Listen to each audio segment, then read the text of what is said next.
প্রিয় বন্ধুরা আপুরা, আসসালামু আলাইকুম। কেমন আছেন আপনারা?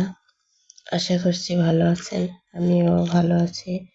যাই হোক, আজকে আমি আমার বারান্দার পুঁই শাক গাছ থেকে কিছু পুঁই ফল পাতা উঠিয়ে আলু দিয়ে ভাজা করতেছি।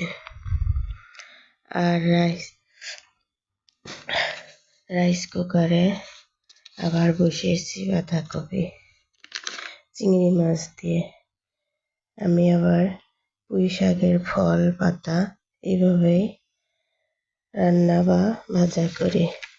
আজকে ফল পাতা কম, তাই তো আলুর পরিমাণটা বেশি দিয়েছি।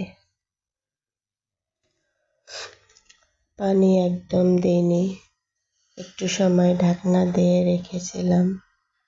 এরপর বেশিক্ষণ এভাবে নাড়ানাড়ি করে নামিয়ে নেব। এইদিকে আবার রাইস কুকারে বাঁধাকপি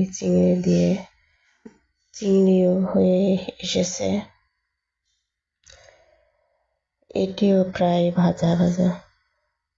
আর রাতে মুরগি রান্না করেছিলাম, তা ছিল। এই হচ্ছে আজকে দুপুরের খাবার।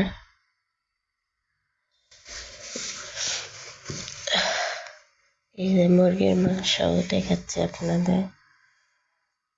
যাই হোক, যা রান্না করি ছবি দেখাই। ভালো থাকেন সবাই, আল্লাহ হাফেজ।